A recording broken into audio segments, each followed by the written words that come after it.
आप सभी लोगों का आपके चैनल यूपी आर्ट गुरु में स्वागत है। आशा करती हूँ कि आप सभी लोगों की तैयारी अच्छे से चल रही होगी। हमने 2 टॉपिक भारत का प्रागैतिहासिक कला केंद्र और सिंधु घाटी सभ्यता की कला समाप्त कर लिया है। आज हम तीसरा टॉपिक भारतीय चित्रकला के 6 अंग का दूसरा भाग देखेंगे। जिन लोगों ने हमारी पिछली वीडियोस नहीं देखी है वो हमारे चैनल के प्लेलिस्ट में जाके देख सकते हैं। तो आइए शुरू करते हैं। भारतीय चित्रकला के 6 अंग। कल हमने यहाँ ये पढ़ लिया था और हमने श्लोक के बारे में जान लिया था। एक बार फिर से देख लेते हैं। रूप भेदा प्रमाणानि भाव लावण्य योजनम सादृश्यम वर्णिका भंग इति चित्र षडांकम।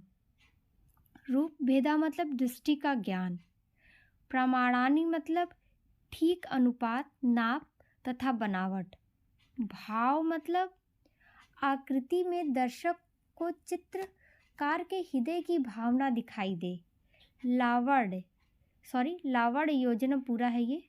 लावण्य योजना मतलब कलात्मक तथा सौंदर्य का समावेश होना चाहिए।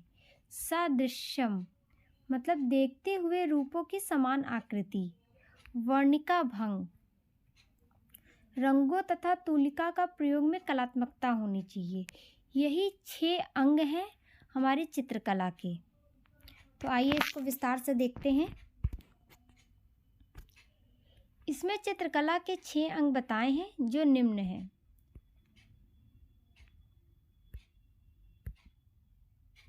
सबसे पहले रूप भेदा, जिसे दृष्टि का ज्ञान कहते हैं। इसका अर्थ होता है दृष्टि का ज्ञान।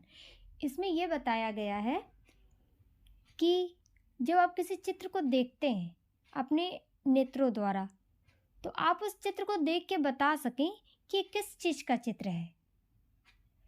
जैसे किसी माता का चित्र है या किसी पुत्र का चित्र है या माता पुत्र का चित्र है। मतलब चित्र या पेंटिंग की ऐसी बनावट होनी चाहिए कि आप उसे अपने दृष्टि के ज्ञान से देख के बता सकें कि किस चीज़ का चित्र है। और आप अपने दृष्टि के ज्ञान से ये भी बता सकें कि चित्र मोटा है, पतला है, लंबा है, चौड़ा है।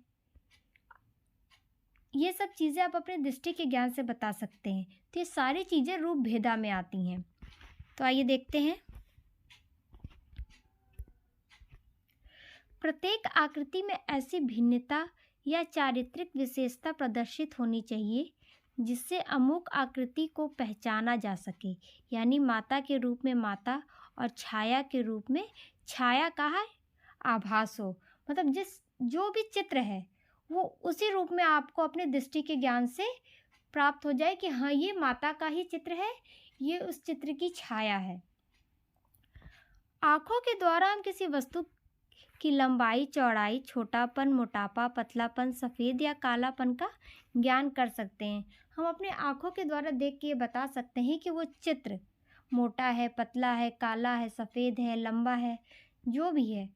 रूप भेदा में ये होता है कि हम अपने आँखों की दृष्टि से हम देख के बता सकें कि जो हमारे समक्ष जो चित्र है वो कैसा है। आइए नेक्स्ट देखते हैं। प्रमाण, ये बहुत इम्पोर्टेंट है लाइन से। सबसे पहले पहला चित्रकला का कौन सा अंग है, दूसरा अंग, तीसरा अंग, ये कई बार आता है कि क्रम में लगाइए। चित्रकला के 6 अंगों को क्रम में लगाइए। तो सबसे पहले रूप भेदा होता है, फिर प्रमाण होता है, तीसरा भाव होता है, चौथा लावण्य योजना होता है, 5वां सादृश्य होता है, छठा वर्णिका भंग होता है। तो हमने पहला पढ़ लिया है रूप भेदा। अब हम दूसरा पढ़ने जा रहे हैं प्रमाण। आइए देखते हैं। प्रमाण का क्या अर्थ होता है? ठीक अनुपात, नाप तथा बनावट।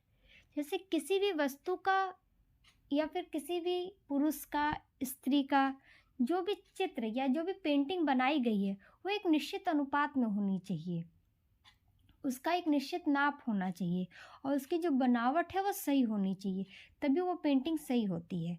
प्रमाण में हम यही देखते हैं। तो आइए देख लेते हैं। प्रमाण का अर्थ है आकृतियों का ठीक ज्ञान। इसे संबद्धता का सिद्धांत भी कहते हैं। ये क्वेश्चन आ सकता है, इम्पोर्टेंट है, ध्यान रखिएगा। किस संबद्धता का सिद्धांत चित्रकला के किस अंग से संबंधित है? तो प्रमाण से संबंधित है। आइए आगे देखते हैं। यह आकृतियों का माप या फैलाव तथा सभी आकृतियों का एक दूसरे से संबंध और आकृतियों के तान तथा वर्ण इत्यादि का चित्र भूमि से संबंध निश्चित करता है। मैंने आपको बता दिया रूप भेदा में उसका संबंध मतलब कैसा ठीक अनुपात है, नाप और बनावट को देखते हैं। तीसरा देखते हैं भाव।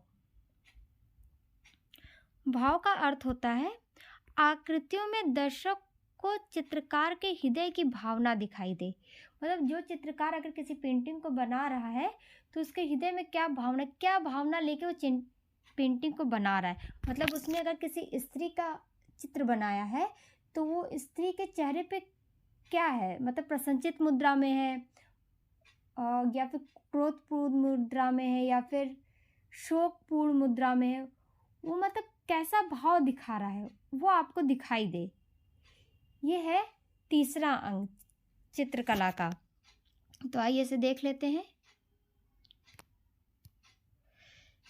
चित्र के रूप में प्रामाणिक होने के साथ साथ उसमें भावयुक्त सौंदर्य भी होना चाहिए। मतलब चित्र तो आपने बना दिया, जो भी पेंटर उसने चित्र को बना दिया, लेकिन उसमें भाव झलकना चाहिए, तभी चित्र पूरा या कोई भी पेंटिंग पूरी मानी जाती है। भाव अगर पेंटिंग में नहीं है तो वो चित्र सही नहीं माना जाता है। भाव ज़रूर होना चाहिए। भाव कहते हैं आकृति की भंगिता को, उसके स्वभाव, मनोभाव और उसकी व्यंग्यात्मक प्रक्रिया को। आगे देखते हैं। इसे आँखों से भी पकड़ा जा सकता है, जैसे आकृति की भंगिताओं से, जैसे नए फूल, हरे पत्ते, झुके वृक्ष, गाल पर हाथ रखकर बैठना, आँखों पर आंचल डालकर रोना आदि से। चौथा अंग देखते हैं चित्रकला का, लावण्य योजना। इसका अर्थ होता है कलात्मक तथा सौंदर्य का समावेश। इसको देखिए बहुत सरल भाषा में समझते हैं। अब तक मैं आप जो भी तीन अंग बताए हैं उसको भी मैं इसमें लूँगी कि आपको समझ में आ सके। जैसे एक स्त्री है, उसका चित्र बना है, ठीक, तो आप अपने दृष्टि के ज्ञान से देख के बता सकते हैं कि वो जो स्त्री है उसने साड़ी पहनी है, वो किस उसमें है, काले रंग की है, सफ़ेद रंग की है, उसकी बनावट कैसी है। तो ये रूप भेदा में आ गया। दूसरा हम देखेंगे प्रमाण। तो जो स्त्री ने जो साड़ी पहनी है वो उसका अनुपात सही है कि नहीं सही है, जो उस चित्र का अनुपात है, उसकी नाप, चित्र की जो माप है वो सही है कि नहीं सही है, बनावट कैसी है, ये आपके प्रमाण में आ गया। अब उसने जो साड़ी पहनी है वो स्त्री के मुख पे कैसा भाव है, प्रसन्नचित्त मुद्रा में है, क्रोधपूर्ण मुद्रा में है, वो उसमें भाव में आ गया। अब तीसरा हम देखेंगे लावण्य योजना। जैसे किसी पेंटर ने चित्र तो बनाया, उसने स्त्री ने साड़ी पहनी हुई है, उसमें अगर उस स्त्री के साड़ी पे किनारी पे उसकी कोई कलात्मकता कर दी जाए या कोई सौंदर्य बढ़ा दिया जाए, कहने का मतलब है उस साड़ी पे कोई बॉर्डर लगा दिया जाए, तो उस पेंटिंग की सुंदरता और बढ़ जाएगी, उस साड़ी की भी सुंदरता बढ़ जाएगी। जब साड़ी की सुंदरता बढ़ेगी तो पेंटिंग की भी सुंदरता बढ़ जाएगी। तो ये काम होता है लावण्य योजना का। मतलब आप पेंटिंग में कोई कलात्मकता, सौंदर्य कुछ भी बढ़ा दें तो पेंटिंग और अच्छी लगने लगे, तो ये लावण्य योजना में आता है। तो आइए इसे भी देख लेते हैं। लावण्य योजना भाव का अवरोधक ना होकर उसकी सौंदर्य भूमि एवं क्रांति को बढ़ाता है। प्रमाण और रूप की समुचित योजना के बावजूद लावण्य के बिना चित्र में सुंदरता की अभिव्यंजना हो नहीं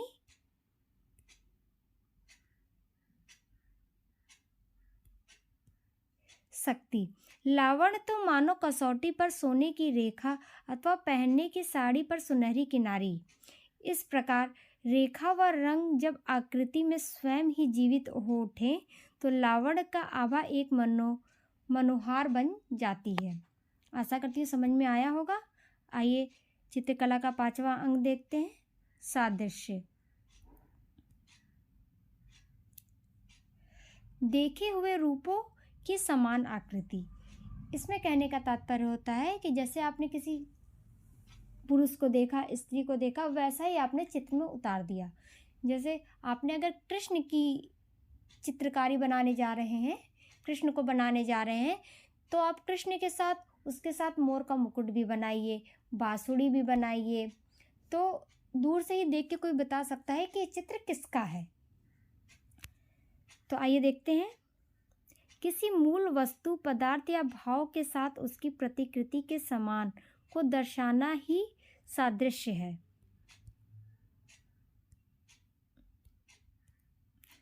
और किसी रूप के भाव को किसी दूसरे रूप की सहायता से प्रकट कर देना ही सादृश्य का कार्य है। चित्रित व्यक्ति या आकृति को दर्शक अति तुरंत पहचान जाए तो सादृश्य सही माना जाता है।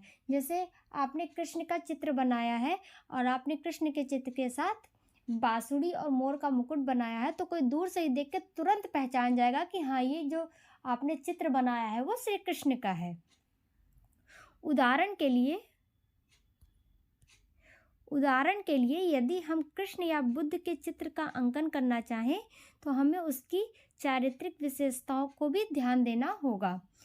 कृष्ण की बांसुरी व मोर मुकुट के साथ तो गौतम बुद्ध को कटे केस, हाथ में मुद्रा, अहिंसा का संदेश देते हुए या भिक्षा प्राप्त अंकित करना होगा। आइए आगे देखते हैं। चित्रकला का ये लास्ट अंग है, छठा, वर्णिका भंग। ये चित्रकला का सबसे कठोर अंग माना जाता है। ध्यान रखिएगा, ये क्वेश्चन आता है कि चित्रकला का सबसे कठोर अंग कौन सा है, तो वर्णिका भंग। इसका अर्थ होता है रंगों तथा तूलिका का प्रयोग में कलात्मकता। इसमें कहने का मतलब ये होता है कि जैसे जो भी आप चित्र में रंग भर रहे हैं, उस रंग में विरोधाभास भी होना चाहिए। रंग आप ऐसा प्रयोग करो कि चित्र निखर के आए।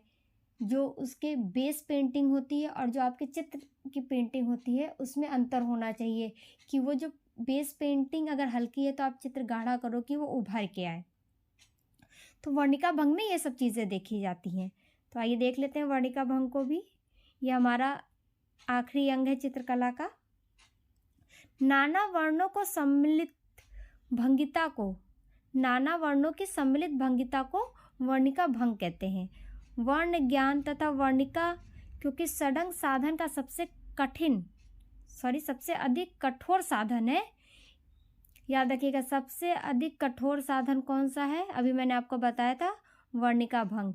किसी स्थान पे किस रंग का प्रयोग करना चाहिए तथा किस रंग के समीप किस रंग का संयोजन होना चाहिए, ये सभी बातें वर्णिका भंग द्वारा ही जानी जा सकती हैं। आइए आगे देखते हैं। जानी जा सकती हैं। रंगों के भेदभाव से ही हम वस्तुओं की भिन्नता व्यक्त करने में समर्थ हो सकते हैं।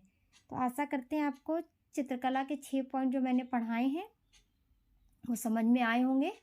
इसमें सबसे पहला क्वेश्चन तो यही आता है कि क्रम से चित्रकला के 6 अंग कौन से हैं। तो सबसे पहले रूप भेदा, प्रमाण, फिर भाव, फिर लावण्य योजना, 5वां सादृश्य, 6वां वर्णिका भंग। ठीक है, ये आप देख लीजिएगा, ये बहुत इम्पोर्टेंट है। इससे हर साल 1 या 2 क्वेश्चन आता ही आता है, तो हम कोई भी पार्ट छोड़ेंगे नहीं, सब लेते हुए चलेंगे। आज आपका यहाँ पे टॉपिक 3 का भारतीय चित्रकला के 6 अंग का थ्योरी क्लास समाप्त हो चुका है। कल से हम इसका MCQ टाइप्स क्वेश्चंस देखेंगे। और इस वीडियो को अधिक से अधिक शेयर करिए। यहाँ फ्री क्लासेस चलाई जा रही हैं विथ हैंड रिटन नोट्स। और आपको मैं तो ये कहूँगी कि आप साथ में पेन और पेपर लेके बैठा करिए। और आप नोट्स बनाते चलिए। ये सिर्फ जितना एग्ज़ाम में आता है जो बहुत इम्पोर्टेंट है वही सिर्फ इस नोट्स में डाला गया है, इससे ज़्यादा कुछ नहीं आता। और मैं मतलब फालतू नोट्स इसमें नहीं डाली हूँ कुछ भी, एकदम सिर्फ इम्पोर्टेंट नोट्स पड़ी हुई हैं। सारी इम्पोर्टेंट लाइंस हैं जो अब तक पेपर में आई हुई हैं और जो आने की संभावना है। तो अधिक से अधिक से इस वीडियो को शेयर करिए और चैनल को सब्सक्राइब कर लीजिए, जिससे आने वाली वीडियोस का नोटिफिकेशन आपको मिल सके। तो मिलते हैं आपसे नेक्स्ट वीडियो में, तब तक के लिए धन्यवाद।